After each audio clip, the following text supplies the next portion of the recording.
आज के संस्मरण का शीर्षक है भगवान दास के बंधन से मुक्ति। स्वामी दयानंद जी की स्मृतियों में से। कैथल में रहने वाला एक ब्राह्मण था भगवान दास। वह गायों के नाम से चंदा इकट्ठा किया करता और उसे स्वयं खा लेता था। भक्त नंद किशोर मोरपंख वाले जी को उन पर दया आ गई।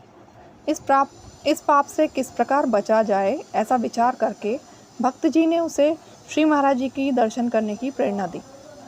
अब भगवान दास को श्री महाराज जी के दर्शन करने की लगन लगी।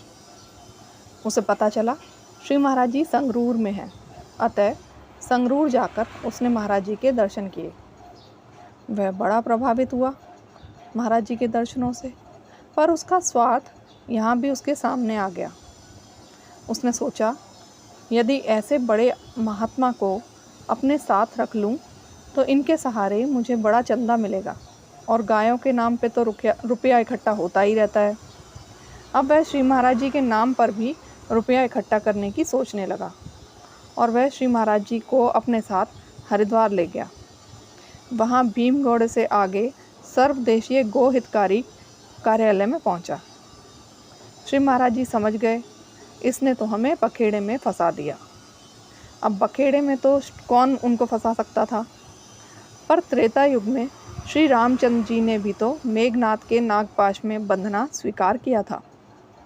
रामचंद्र जी ने स्वयं की शक्ति से बंधन मुक्त न होकर गरुड़ को याद किया था।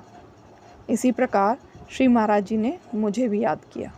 उन दिनों श्री महाराज जी जब कहीं जाते थे तो एक झोले में कुछ पोस्ट कार्ड, एक कलम, एक शीशी स्याही साथ ले जाते थे। जब तब श्री महाराज जी मुझे पोस्ट कार्ड लिख दिया करते थे कि हम यहाँ पे हैं। अब की बार उन्होंने मुझे एक पोस्ट कार्ड लिखकर भेजा कि हमें यहाँ से निकाल कर ले जा। ठीक है, मैं हरिद्वार जा पहुँचा। नरेला का नारायण दत्त भी मेरे साथ था। उस समय भगवान दास बम्बई गया हुआ था। नारायण दत्त ने कहा कि अभी ले चलिए, पर श्री महाराज जी ने उसके पीछे से वहाँ ना लौटने का निर्णय किया। 2 दिन बाद भगवान दास आ गया। श्री महाराज जी उससे बोले, ये नारायण दत्त हमें ले जाना चाहता है। अब तो भगवान दास उस पर बिगड़ने लगा। कहाँ ले जाएगा तू महाराज जी को? वहाँ क्या तेरा घर बन रहा है जो तू उन्हें ले जाना चाहता है?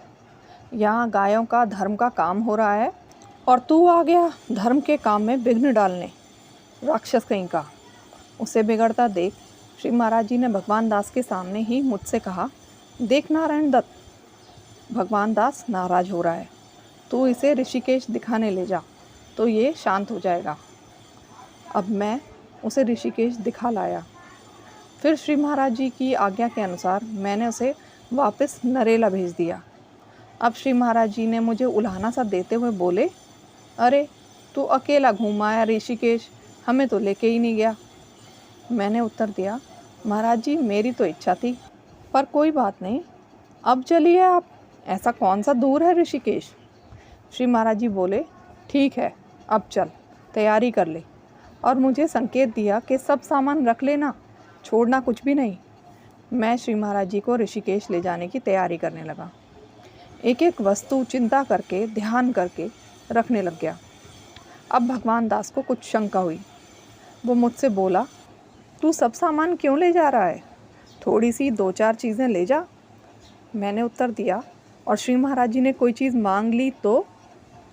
वह अपने मन की बात प्रकट करते हुए बोला, ऐसा ना हो कि कहीं तू सीधा श्री महाराज जी को लेकर चला जाए। मैंने उसकी बात काटी, सीधा कहाँ ले जाऊँगा, रास्ता तो इधर से ही है ना।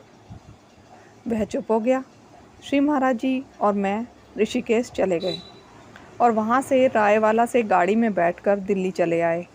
अब भगवान दास तो उनकी बाट देखता ही रह गया।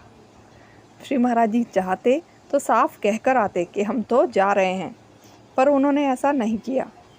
चोरी से छिप कर आए। लीला प्रिय जो थे वो।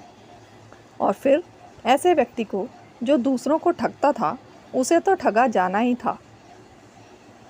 धन्यवाद।